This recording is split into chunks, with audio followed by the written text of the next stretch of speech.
अंग्रेजी की भारत विजय एक व्यापक और जटिल ऐतिहासिक प्रक्रिया थी जिसने भारतीय उपमहाद्वीप को गहरे तक प्रभावित किया। ये एक दिन या एक युद्ध की कहानी नहीं है, बल्कि सदियों तक चले राजनैतिक, आर्थिक और सैन्य घटनाक्रमों का परिणाम है। इसके प्रमुख पहलू इस प्रकार हैं। एक, शुरुआत और व्यापार। 1650 से बताता है। ईस्ट इंडिया कंपनी की स्थापना 1616 में महारानी एलिजाबेथ पहली के एक चार्टर के माध्यम से ब्रिटिश ईस्ट इंडिया कंपनी की स्थापना हुई। शुरुआत में इसका मुख्य उद्देश्य भारत और पूर्व के अन्य देशों के साथ व्यापार करना था। शुरुआती बस्तियां और संघर्ष। कंपनी ने भारत के तटीय इलाकों जैसे सूरत, मद्रास, चेन्नई, कलकत्ता, कोलकाता और बॉम्बे, मुंबई में अपनी व्यापारिक चौकियां या फैक्ट्री स्थापित की। इस दौरान उन्हें पुर्तगालियों, डच और फ्रांसीसियों के साथ साथ स्थानीय शासकों से भी प्रतिस्पर्धा करनी पड़ी। व्यापारिक रियायतें। धीरे धीरे कंपनी ने मुगल बादशाहों और स्थानीय शासकों से व्यापारिक रियायतें और कर छूट प्राप्त की, जिससे उनके पैर और भी जम गए। राजनीतिक विस्तार और युद्ध 1750 से 1850। प्लासी का युद्ध 1757। यह युद्ध भारतीय इतिहास में एक निर्णायक मोड़ था।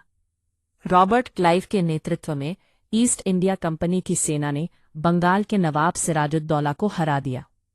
इस जीत के साथ कंपनी को बंगाल की दीवानी राजस्व वसूलने का अधिकार मिल गई और वह एक राजनीतिक शक्ति के रूप में उभरी। बक्सर का युद्ध 1764। प्लासी की जीत को बक्सर के युद्ध ने और भी मजबूत कर दिया। इस युद्ध में कंपनी ने बंगाल के नवाब मीर कासिम, अवध के नवाब शुजाउद्दौला और मुगल बादशाह शाह आलम द्वितीय की संयुक्त सेना को हरा दिया। इसके बाद कंपनी को बंगाल, बिहार और उड़ीसा की दीवानी भी मिल गई। मैसूर युद्ध। मैसूर के शासकों हैदर अली और टीपू सुल्तान ने अंग्रेजों का कड़ा मुकाबला किया।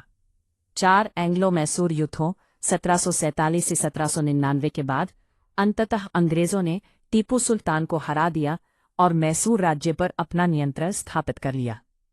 मराठा युद्ध। मराठा साम्राज्य उस समय भारत में एक बड़ी शक्ति था।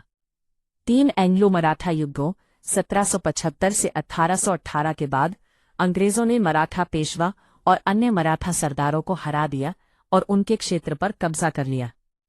सिख युद्ध। पंजाब के सिख साम्राज्य ने महाराजा रणजीत सिंह के नेतृत्व में एक मजबूत प्रतिरोध किया, लेकिन रणजीत सिंह की मृत्यु के बाद आंतरिक अस्थिरता और 2 एंग्लो सिख युद्धों 1845 से 1839 के परिणाम स्वरूप पंजाब भी ब्रिटिश साम्राज्य में मिल गया। अन्य विजय। इसके अलावा अंग्रेजों ने सिंधु, असम, बर्मा और नेपाल जैसे अन्य क्षेत्रों पर भी कब्जा किया। उन्होंने हड़प नीति, डॉक्ट्रिन ऑफ लैप्स जैसी नीतियों का भी उपयोग किया, जिसके तहत उन राज्यों को हड़प लिया जाता था जिनके कोई पुरुष वारिस नहीं होते थे। ब्रिटिश शासन का प्रभाव। आर्थिक प्रभाव। ब्रिटिश शासन ने भारत की पारंपरिक अर्थव्यवस्था को ध्वस्त कर दिया। उन्होंने भारत को एक कच्चा माल आपूर्तिकर्ता और ब्रिटिश निर्मित सामानों के लिए एक बाजार बना दिया। किसानों पर भारी कर थोपे गए, जिसके कारण अकाल और गरीबी बढ़ी। राजनीतिक और प्रशासनिक प्रभाव। अंग्रेजों ने एक केंद्रीकृत प्रशासनिक प्रणाली स्थापित की, जिसमें एक आधुनिक सेना, पुलिस और न्यायपालिका शामिल थी। उन्होंने देश को एकजुट करने में भी मदद की। सामाजिक और सांस्कृतिक प्रभाव। ब्रिटिश शासन के दौरान भारत में अंग्रेजी शिक्षा और पश्चिमी संस्कृति का प्रसार हुआ। उन्होंने सती प्रथा, बाल विवाह और जाति भेद जैसी कुछ सामाजिक कुरीतियों को समाप्त करने का भी प्रयास किया। हालांकि इन प्रयासों के मिश्रित परिणाम रहे। राष्ट्रीय जागृति। ब्रिटिश शासन के खिलाफ संघर्ष ने भारतीय लोगों में राष्ट्रीय चेतना और एकता की भावना जगाई। यह अंततः भारतीय स्वतंत्रता आंदोलन का आधार बना। 1857 का विद्रोह और ब्रिटिश राज 1858 से 1947। 1857 का विद्रोह। यह ब्रिटिश शासन के खिलाफ पहला बड़ा संगठित विद्रोह था। इसे अक्सर सिपाही विद्रोह या प्रथम स्वतंत्रता संग्राम भी कहा जाता है। विद्रोह को अंततः अंग्रेजों द्वारा कुचल दिया गया, लेकिन इसके गहरे प्रभाव पड़े। ब्रिटिश राज की स्थापना 1857 के विद्रोह के बाद ब्रिटिश सरकार ने ईस्ट इंडिया कंपनी से भारत का शासन अपने हाथ में ले लिया। भारत को एक वायसराय के माध्यम से प्रशासित किया जाने लगा।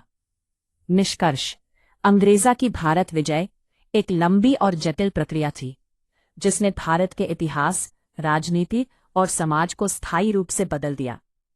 इस प्रक्रिया ने भारतीय लोगों में राष्ट्रीय जागृति और स्वतंत्रता के लिए संघर्ष की भावना भी पैदा की।